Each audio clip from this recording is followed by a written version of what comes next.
الله الرحمن الرحيم اهدنا الصراط المستقيم في مقام مغفرة وعبرة إن الله وملائكته يصلون على النبي يا أيها الذين آمنوا صلوا عليه وسلموا تسليما اللهم صل على سيدنا ومولانا محمد وعلى آل سيدنا ومولانا محمد عدد الجود والكرم وبارك وسلم عليه سبحانه وتسات بسالي وقل لخبرة النبي تعالي ساعة وشهد النبي في رؤوس ويمكن سكرة بين الممالي قلت لسائر الأخطاب لهم بحالي والقلوب والرجال فهم واشربوا وانتم جنودي فساق القوم بالمعقل ملالي شربتم قدرتي من بعد سكري ولا رمتم علوبي واتصالي مريدي لا تخف الله ربي أطاني رفعة منتم منالي إلى آخره تمام دو سبب ذوق اور شوق سے پڑھیں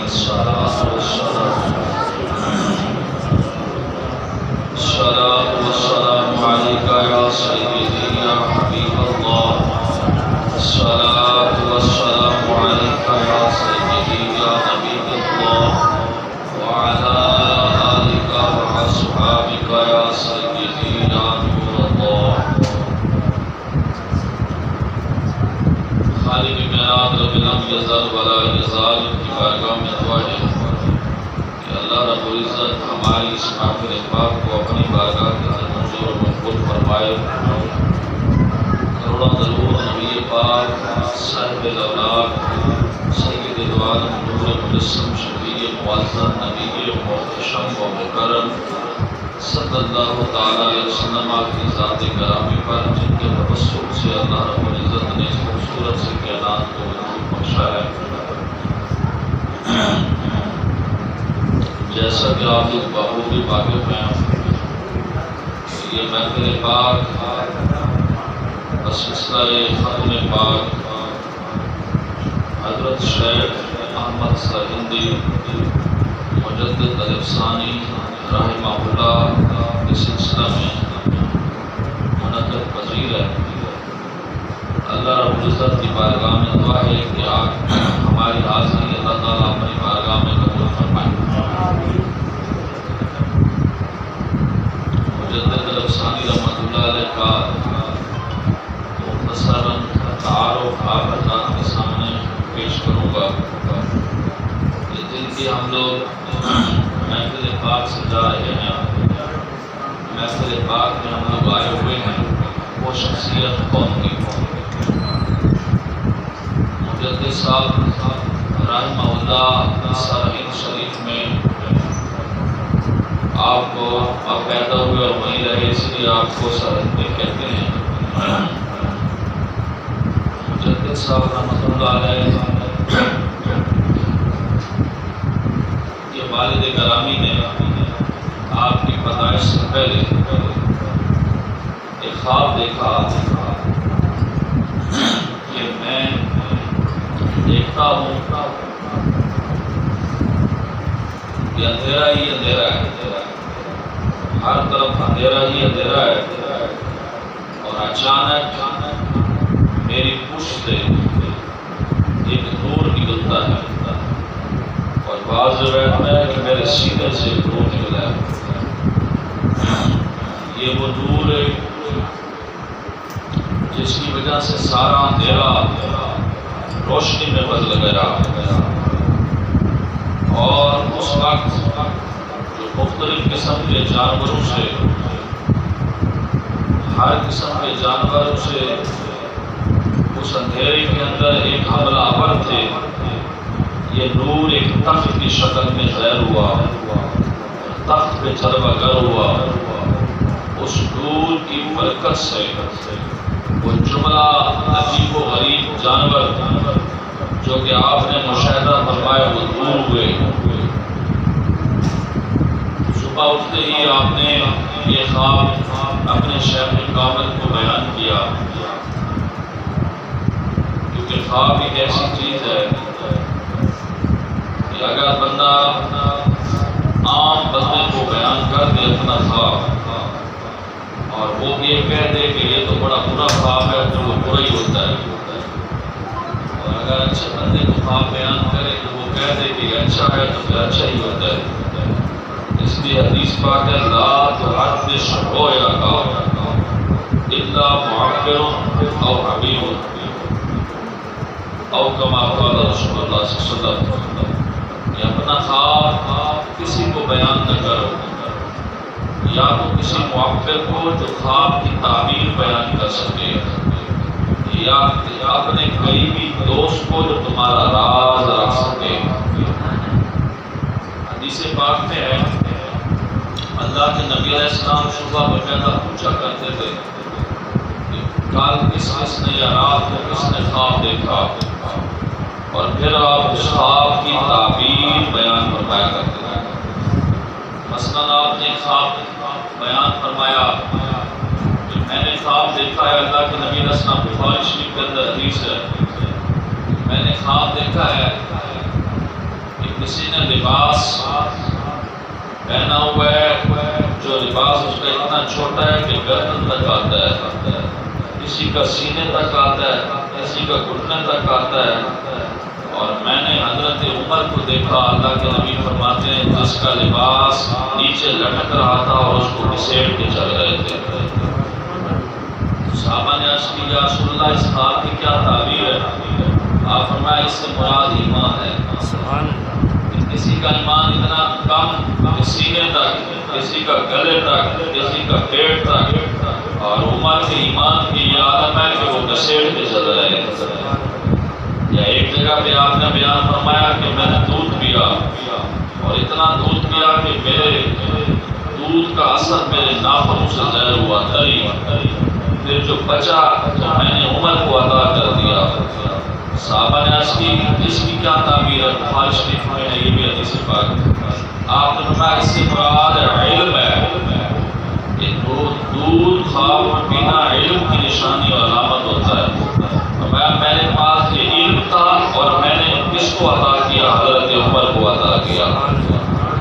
خواب حقیقت میں ہوتا ہے، جیسے امام اعظم رحمۃ اللہ علیہ کتنے بڑے فقیہ ہیں، لیکن خواب کی تعبیر کے لیے آپ ابن سرین یعنی حدیث المعبرین اور محدثین ابن سرین رحمۃ اللہ علیہ کے پاس بھیجا کرتے تھے کہ آپ خواب کی تعبیر بیان کریں گے۔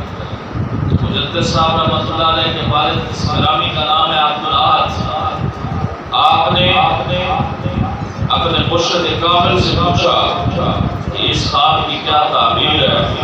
انہوں نے کہا حضرت اس خواب کی تعبیر یہ ہے کہ اللہ تعالیٰ آپ کو ایک بیٹا عطا کرے گا۔ کیا عطا کرے گا؟ یہ وہ بیٹا ہوگا جس کی وجہ سے اللہ تعالیٰ کفر کو ختم کرے گا، جن کی وجہ سے اللہ تعالیٰ بدعتوں کو مٹائے گا، جن کا علم اور علم نور پوری کائنات اور دنیا میں پھیل جائے گا۔ اور یہ شخصیت ان کو کہتے ہیں جب پیدا ہوئی اس کا نام ہے شیخ احمد سرہندی مجدد الافسانی رحمۃ اللہ علیہ۔ مجدد پاک رحمۃ اللہ علیہ بچپن ہی سے علم کا بہت شوق رکھتے تھے، کیونکہ اللہ کے کچھ ولی ایسے ہوتے ہیں جو پیدا ہوتے ہی ولی ہوتے ہیں، جس کو ہم لوگ کہتے ہیں مادر ذات ولی، یعنی پیدا ہوتے ہی اللہ کے ولی ہوتے ہیں۔ ولی وہ ہوتا ہے جس کو قرب خدا بندی حاصل ہوگا، خدا کا قرب حاصل ہوگا۔ ان میں سے ایک مجدد الافسانی رحمۃ اللہ علیہ بھی ہیں۔ آپ کا دنیا کے معاملات اور امور کی طرف ذہن نہیں گیا، بلکہ ذہن گیا تو وہ دین مصطفیٰ کی طرف گیا۔ بچپن ہی کی تعلیم تھوڑی سی جو آپ نے اپنے والد گرامی سے حاصل کی، اور بہت ہی چھوٹی عمر میں 17 یا 21 سال کی عمر میں آپ سیالکوٹ تشریف لائے، اور اتنے ہی عمر کے اندر آپ نے مکمل درس نظامی یعنی عالم کوش پورا کر دیا۔ اتنی چھوٹی سی عمر میں پھر آپ کا معاہدہ اور آپ کا علم کا یہ عالم تھا کہ آپ نے ٹھیک ٹھاک تصریفات فرمائی، ہر مذہب ہر برے عقیدے والے کے خلاف آپ نے لکھا، اس پر شاہد آپ کے مکتوبات شریف ہے کہ ہم لوگوں کو چاہیے کہ ہم حضرت کے مکتوبات شریف کو پڑھیں۔ مکتوب خط کو کہتے ہیں، یہ ان خطوں کا مجموعہ ہے جو مجدد نفسانی علامت نے کسی کو لکھے اور کسی نے آپ سے سوال کیا اور اس کا جواب آپ نے عنایت فرمایا۔ اس میں کیا ہوگا؟ اگر کسی نے اپنا عقیدے کی درستگی کرنی ہے تو وہ مجدد صاحب رحمۃ اللہ علیہ کے مکتوبات شریف کو پڑھے۔ اپنے عقیدے کی درستگی جس نے کرنی ہے وہ مجدد صاحب کے مکتوبات شریف پڑھے، کیونکہ مکتوبات شریف کے پڑھنے سے آپ کو عقیدہ سمجھ جائے گا۔ جس کے گھر میں مکتوبات شریف ہو اور وہ مکتوبات کا فقط ایک مکتوب روزانہ پڑھے، اگر وہ خود نہیں پڑھ سکتا تو کسی اپنے شیخ کامل سے سنے۔ اس کے اندر ہر قسم کی بھٹکی ہوئی راہ ہے، بندہ اس بھولا ہوا بھٹکا ہوا ہو، اس سے راہ نہ مل رہا ہو۔ جیسے آج کل کتنے تفرقوں میں ہم لوگ پڑ گئے، کتنے غلط قسم کے راستوں میں پڑ گئے، اور ہم روزانہ دعا بھی مانگتے ہیں لیکن دعا کا اثر نہیں ہوتا۔ ہر نماز میں ہم کہتے ہیں اللہم اہدنا الصراط المستقیم، یعنی اہدنا الصراط المستقیم کی دعا مانگنے کے، یا اللہ میں سیدھا راستہ چلا دکھا۔ اب سیدھا راستہ ہم دعا مانگ بھی رہے ہیں اور پھر بھی ہم تو غلط ہیں، تو پھر اس کا مطلب یہ ہے کہ کسی شیخ کامل کے لڑ پکڑیں، کسی شیخ کامل کا دامن پکڑیں، کسی شیخ کامل کے پاس بیٹھیں، ان کی صحبت کا اثر ہو آپ پر، بزرگان دین کی مجلس میں بیٹھیں، کہ جو بندہ بزرگوں کی محفل میں بیٹھتا ہے اور اس میں بزرگوں کے تذکرے اور ذکر کو سنتا ہے، اللہ تعالیٰ ایسے بندے سے بدبختی کو دور فرما دیتا ہے۔ اس بندے سے بدبختی کیا ہو جاتی ہے؟ جیسا کہ مشہور ہے کہ حضرت بہت بڑے بزرگ گزرے ہیں، امام حسن بصری رحمۃ اللہ علیہ، آپ ایک نماز فرما رہے تھے اور ایک شخص ایسا گزرا کہ جس کو لوگ بدبخت کہتے تھے، شقی یعنی شقاوت سے بدبخت، اس کا نام پڑ گیا دنیا کی بدبخت، ہر برا کام اس کے اندر ہے۔ ایک نے اس نے کہا کہ یہ مجلس اور محفل کس کی سجی ہوئی ہے؟ انہوں نے کہا کہ امام حسن بصری باز کر رہے ہیں۔ وہ ایک لمحے کے لیے رکا اور اس کے بعد گیا۔ ایک لمحہ گزرنے کے بعد کسی نے اس کو اس کے نام شقی سے پکارا، یعنی بدبخت سے پکارا، تو غیب سے آواز آئی، حضرت اب یہ ایک نیک بندے کی مجلس میں سے ایک لمحہ کے لیے گزرا ہے، اللہ نے اس کی بدبختی کو دور فرما دیا ہے، اس کی بدبختی کو۔ آپ دیکھیے گا یہی وہ صحبتوں کا اثر کہ مجدد صاحب رحمۃ اللہ علیہ شروع سے بچپن ہی سے اپنے والد گرامی جو بہت بڑے بزرگ تھے ان کی مجلس اور محفل میں بیٹھے، پھر ان کے بعد بڑے بڑے بزرگوں نے دین سے فیض حاصل کیا کہ آپ کا فقط فیض ایسا نہیں بلکہ آپ کی شخصیت وہ ہے جن کی بشارت ہمارے نبی پاک صلی اللہ علیہ وسلم پہلے بیان فرما رہے ہیں۔ تو بندہ پوچھے کہ مجدد صاحب کی شخصیت کیا ہے؟ آپ کہیں وہ ہے کہ مسند امام احمد بن حنبل میں حدیث پاک ہے، اللہ کے نبی علیہ السلام نے فرمایا کہ میری امت میں اللہ تعالیٰ ایک صلہ پیدا کرے گا۔ کیا پیدا کرے گا؟ صلہ۔ صحابہ نے عرض کیا سنا صلہ کیا ہوتا ہے؟ فرمایا صلہ وہ ہوگا جن کی وجہ سے اللہ تعالیٰ بہت سارے لوگوں کو جہنم سے آزاد فرمائے گا، یا جو خدا کے ہاں سفارش کرے، شفاعت کرے کہ خدا اس کی شفاعت کو قبول کرے گا۔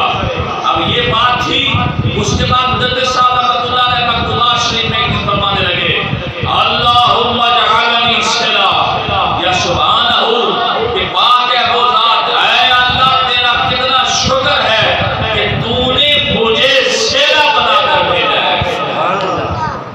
کون سا صلہ؟ وہ جس کے بارے میں یہ ذکر ہوا کہ بندہ اگر اللہ کے حضور، خدا کے حضور کسی اس کی سفارش کو قبول فرما دے گا، خدا اس کی سفارش کو کیا کر دے گا؟ ہمیشہ پیر ہونے ایسا چاہیے جس کا دامن آپ پکڑیں، وہ ہونا ہی ایسا چاہیے کہ وہ تمہیں اللہ کے ہاں پیش کر کے تمہارے لیے مغفرت کی دعا بھی مانگے، تمہاری سفارش بھی کرے، تمہیں ہر قسم کے مشکلات سے بچائے بھی صحیح، جو یہ نہ ہو کہ وہ کہے کہ مجھے تو اپنی فکر ہے کہ تم اپنا ہی جانو، ہم کہیں وہ قیامت والے دن تو بچائیں گے بلکہ مجدد صاحب کی وہ شخصیت ہے کہ آپ کا اگر کوئی مرید اس دنیا میں مشکل میں پھنسا ہو، اس کے لیے بھی آپ دعا کرتے ہیں، جیسا کہ معقول ہے اور منقول ہے کہ حضرت صاحب کی ایک خاص مرید عورت تھی، اس پہ عذاب قبر ہو رہا تھا، آپ نے کشف کے ذریعے معلوم کیا، معلوم کرنے کے بعد خدا کی بارگاہ میں التجا کی، فرمایا یا اللہ اس کی مغفرت فرما دے، اس کی کیا کر دے؟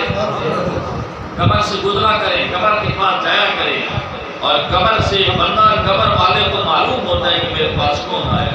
آج کل ہمارا کوئی فوت ہو گیا کہتے ہیں مجھے پتہ نہیں کوئی ماں باپ کی قبر کو بھی ہم بھول گئے، پتہ نہیں ہوتا بھی کون فوت ہو گیا کیسے، اور ان کے اشارے ثواب بھی نہیں کرتے ہم لوگ، ہم کہتے ہیں جو مر گیا جی اب کیا کریں، ہمیں کیا پتہ ہے ماں باپ کی قبر کیا ہے۔ ایک عورت فوت ہوگی، جمال قرآن کے اندر اس کا ذکر موجود ہے، عورت فوت ہوگی تو ایک چھوٹا بچہ تھا اس کا، وہ قرآن پاک جا کے اپنی ماں کی قبر پہ پڑھا کرتا تھا، کیا پڑھا کرتا تھا؟ قرآن پاک اپنی ماں کی قبر میں پڑھتا ہے۔ ایک دن ماں کی قبر سے آواز آئی کہ اے بیٹا جب تم آئے کرو قبر پہ تو تھوڑا ٹھہر جایا کرو، اس کو بول کے شبری تھانی نے بھی لکھا، آئے کر تھوڑا سا ٹھہر جایا کرو۔ انہوں نے کہا کہ وہ کیوں، میں تو اشارے ثواب کرنے کے لیے آتا ہوں۔ انہوں نے کہا بیٹا جب تو قرآن شروع کرتا ہے میری قبر پہ تو آسمان سے ایسا نور اترتا ہے جس کی وجہ سے میری قبر منور ہو جاتی ہے، اور اس نور کی وجہ سے میں تیرا چہرہ نہیں دیکھ سکتی۔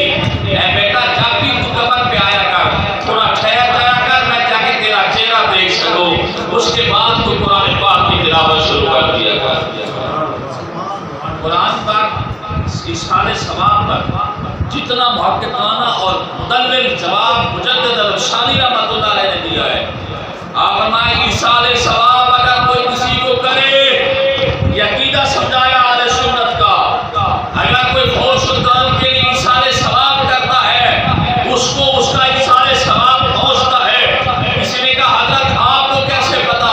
فرمایا میرے شہزادے فوت ہو گئے، بچے فوت ہو گئے میرے، اور میں عادت بن گئی کہ میں کچھ پڑھ کے قرآن پاک اپنی اولاد کے لیے اشارے ثواب کرتا، میں اب روٹین یہ بن گئی کہ تہجد کے وقت اگر مجھے کوئی بھی گجک آئے تو میرے بچوں کی روحیں آ کے مجھے جگاتی ہے، اور آگے کہتی ہیں کہ آپ پڑھیں کچھ، میں ایسا عالم ہے جیسے ماں کو شے پکا رہی ہو، ماں کوئی چیز پکا رہی ہو، اس کے ارد گرد لوگ بچے بیٹھے ہوتے ہیں کہ ابھی پکا تو مجھے دے گی، میں ایسا ہی ہے کہ میرا وضو کرنا، وضو کر کے میرا نماز پڑھنا اور ان کے لیے قرآن خوانی کرنا، اشارے ثواب کرنا، اتنی دیر ہونی تھی کہ میرے بچوں کی ساری روحیں میرے ارد گرد گھومتی ہیں۔ میں نے مشاہدہ کیا ہے کہ جو بندہ اپنے فوش و نگان کے لیے اشارے ثواب کرتا ہے اس کا وہ ضرور اس کو ثواب پہنچتا ہے۔ مجدد صاحب ایک سوال کا جواب دے کر مکتوبات شریف میں، اور یہی سوال ہوتا ہے ہمارے اوپر اکثر عام آج کل سوال ہوتا ہے کہ یہ صحابہ کرام میں فنا فی اللہ، بقا فی اللہ، یعنی بقا پہ مقام ہے، زہد سلوک، یہ صحابہ میں کیوں نہیں تھے، ولیوں میں کیوں ہے؟ سوال سمجھ آیا؟ یعنی ولیوں کو تو ہم کہتے ہیں کہ یہ بڑی فنا فی اللہ کے مقام پر موجود ہے، جو اس میں فنا بھی ہے، بقا بھی ہے، سلوک کے زہد کے رستے بھی ہیں، یہ مراتب اولیاء بھی ہیں، مقام اور مرتبے بھی ہیں، پھر یہ صحابہ میں کیوں کوئی نہیں؟ مجدد صاحب رحمۃ اللہ علیہ مکتوبات میں جلد نمبر 1 دفتر نمبر 1 میں مکتوب نمبر 313 کے اندر آپ نے ارشاد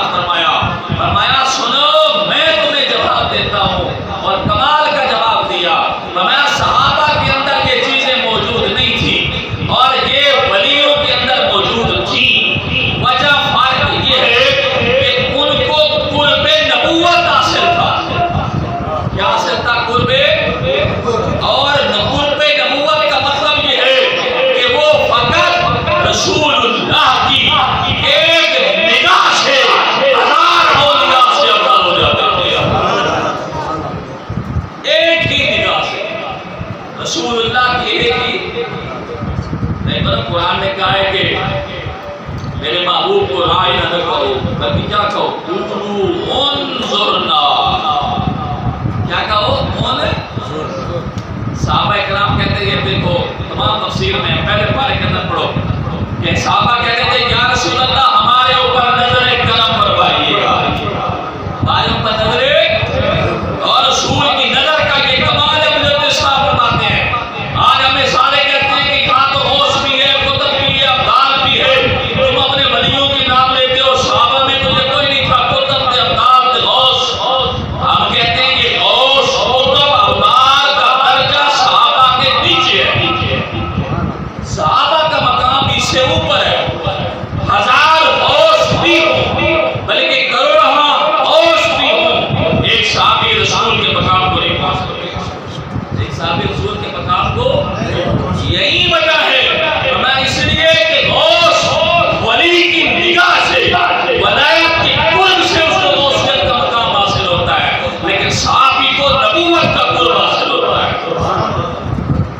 اور یہ مکتوب وقت عام نہیں ہے، یہ بہت سارے سوالوں کا جواب ہے، اور ایسا سوال کا جواب میں کیوں نہیں ہوتا؟ فرمایا سنو، جس کو میرے نبی کی ایک نظر لگی، فقط ایک ہی نظر میں اس کا یہ کمال ہوا، اس کو حاصل ہوا کہ وہ مقام ایسے مقام پر فائز ہوا، وہ ایسے مقام پر فائز ہوا کہ اس کو ہزارہ غوث بھی نہیں پہنچ سکتے، تو اس کا مطلب یہ نکلا مجدد صاحب رحمۃ اللہ علیہ کو خدا نے وہ مقام پر مرتبہ عطا کیا تھا جو ولایت کا خاص مقام ہوتا ہے، ولایت کا خاص، میں یہاں پر آپ کو یہ کہوں کہ مجدد صاحب رحمۃ اللہ تعالیٰ علیہ اس دور میں پیدا ہوئے جس دور میں بدعت اور نیا طریقہ ایجاد ہو گیا، کون سا نیا طریقہ؟ اکبر بادشاہ اور اس کے بعد جو اورنگزیب بادشاہ جہانگیر بادشاہ تھا، اس کا سب بادشاہوں کا یہ ذہن بن گیا کہ جو بندہ بھی بادشاہ کے سامنے آئے گا اس کو سجدہ تعظیم ہی کرے گا، کیا کرے گا؟ سجدہ۔ عقیدہ اہل سنت سنو، ہم لوگ مزارات پہ حاضری دیتے ہیں کہ نہیں دیتے؟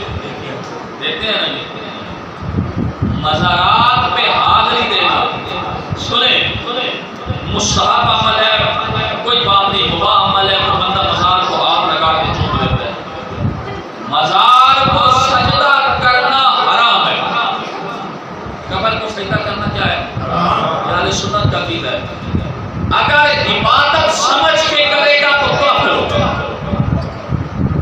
تعظیم من سجدہ کرے گا تو حرام ہوگا، یہ عقیدہ اہل سنت ہے کہ نہیں ہے؟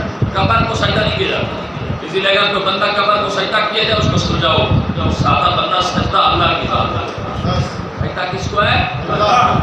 اللہ کی ذات کو ہے، کیونکہ سجدے میں انتہائی درجے کی ہے ذلت، انتہائی درجے کی عز اور انکساری ہے، اور وہ صرف اللہ کی ذات کے لیے جائز ہے، کس کے لیے جائز ہے؟ اللہ کے لیے، سجدہ اللہ کے لیے ہے کہ نہیں ہے؟ عبادت کے لائق کون ہے؟ اللہ، تو سجدہ کس کو ہونا چاہیے؟ اب اگر کوئی بندہ قبر کو سجدہ کرتا ہے تو وہ ناجائز ہے، یہ عقیدہ اہل سنت ہے، اگر وہ تعظیم سمجھ کے کرتا ہے تو حرام ہے، عبادت سمجھ کے معاذ اللہ کرتا ہے تو بندہ کافر ہے۔ اس دور میں ایک خرافات پیدا ہو گئی تھی، اکبر بادشاہ اپنے آپ کو سجدہ تعظیم ہی کراتا تھا، سجدہ کیا کراتا تھا؟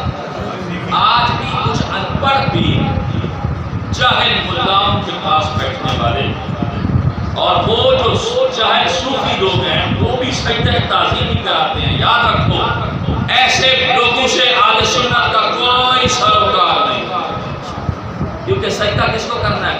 اللہ۔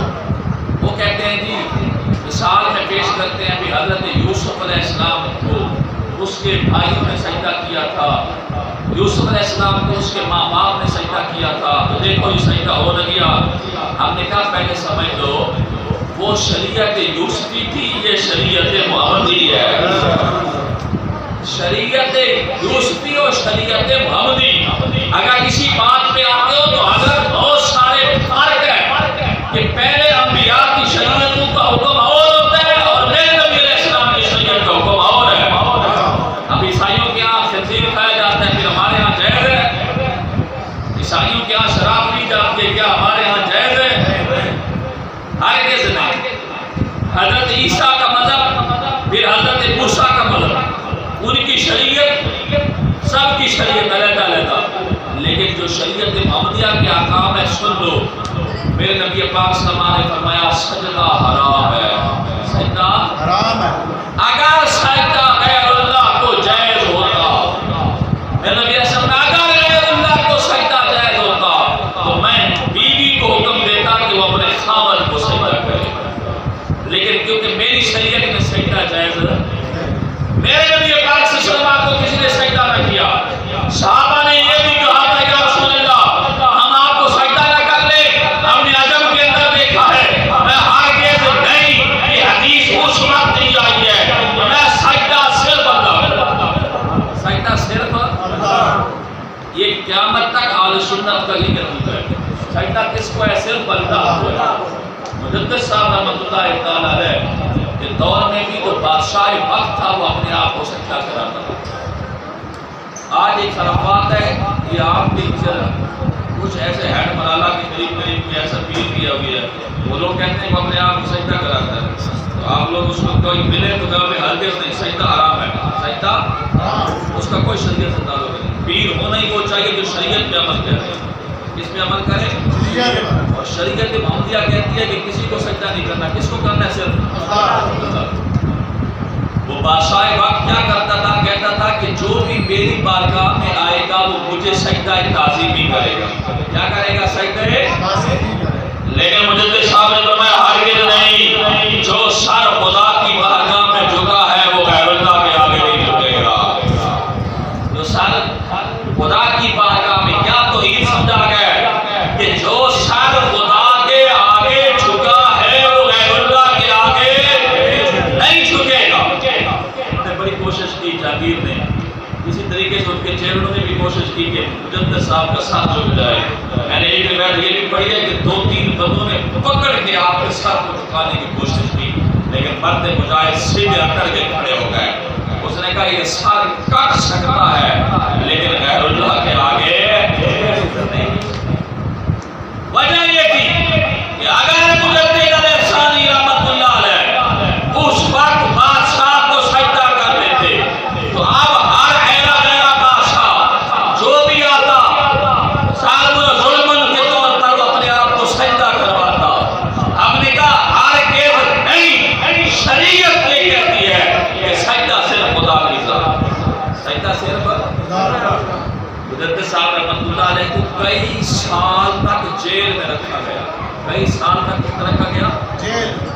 اور وہ فقط یہ کہتے تھے کہ مجدد صاحب تم بھی سجدہ کرو. آپ کہتے ہیں اگر شریعت سیکھنی ہو، شریعت کا کچھ اصول سیکھنا ہو تو اس مرد مجاہد کا اصول پڑھو، سیرت پڑھو. اتنے کاربند ہے شریعت مطالعہ پر کہ جیل برداشت کر لی، جیل کے اندر رہے، آپ پر بڑی سختی کی گئی وہ بھی برداشت کر لی، بادشاہ کے سامنے ظلم و ستم سہ لیے، لیکن شریعت کے خلاف نہیں کیا.